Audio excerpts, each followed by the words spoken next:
ئەو کێشە کۆمەڵایەتیانی کە ڕوبەڕووی ئافرەتانی ئێمە ئەبێتەوە چێ بەرپرسە و هۆکارەکان چییە و چی بکەن بۆ ئەوەی کە ئێمە وەکو ژن خۆمانی لێ بپارێزین. ئێمەین خاڵ بە خاڵ باسی ئەو بڵین منفەزانە ئەکەین کە ڕوبەڕووی ئافرەتە بێت کە لە کوردستاندا زیاتر بوونی هەیە و دەستێکی باڵای هەیە. بەڵام بەچی ئەبێ بشکێنێ؟ یعنی باشترین چێکی دەستی ژنی ئێمە هۆشیاریە. هۆشیاریە ئەگەر دایکیت، ئەگەر بەڕێوەرێکی باشیت، ئەگەر لە دەستگایەک و لە مؤسسەیە ئیش ئەکەیت، ئەبێ بتوانی زۆر بە وریایەوە مامەڵە بکەیت، زۆر بە هۆشیارانە مامەڵە بکەین. بەڕاستی من ئێستا ئەڵێم لە ساڵی 2009کان یعنی لە 2000کانی یەکەمەوە زۆر شتی تری زیاترمان پێویستە. یعنی ئەبێ زۆر لەمە زیاتر هەوڵ بین. ئاشکرانەکردنی ئامارەکانی تونند و تیژی تیژبژنان هەم ئەکەیتۆ سەر دەسەڵات و هەم ئەکەیتۆ سەر خێزانەکان بەڕاستی، چونکە ئەو کارەساتی لە ناو خێزانەکانە ڕوئەیات بە هیچ شێوەیە نایانەوێت ئاشکرا بێت.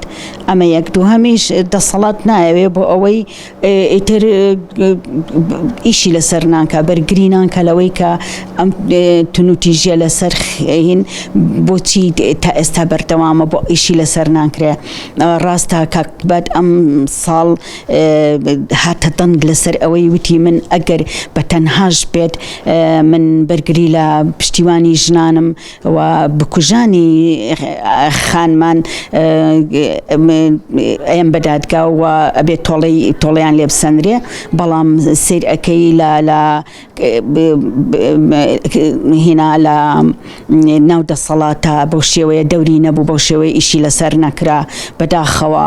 یعنی ڕۆژ لە دوای ڕۆژ کارەساتی ژن کوشتن و هەر زیاد ئەکات، ڕۆژ لە دوای ڕۆژ ئەم هەموو ڕێکخراوە ئیش ئەکەن. ئەم هەموو لە 25 نۆڤێمبەرە هەڵمەتی 16 ڕۆژی 25 نۆڤێمبەرە چەندین سیمینار و پانێل و ئیش ئەکرێ لەسەر ئەوەی ژن کوشتن کەم بکرێتەوە.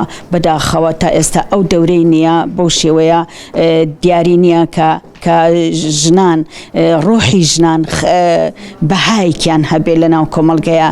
ئەنی ژن کوشتن بەڕاستی بەستەنها خوا ئەتوانێ ڕۆح لە مرۆڤایەتی بسەنێتەوە. بەڵام بەداخەوە ئێمە خودی ئێمە خۆشمان ڕۆحی مرۆڤایەتی بەکەم ئەزانین، زۆر بە ئاسانی مرۆڤێک ژنێک ئەکوژین و هەڵەسینە سەرپیوە ئەزانین ئەوە شەرەفسەنەوەیە، ئەوە غیرەتە، ئەوە کەرامەتە بپێچەوانەوە. ئەمە نەغیرەتە، نەکەرامەتە، نەشەرەفسەنەوەیە، بەڵکو ئەمە ناوشیاریە لە ئاست مافی مرۆڤە کە ژن ئەکوژن نازانن بۆچی بۆ شێوە لە ناوی ئەبن. ئایا چاکسازی ناکرێ؟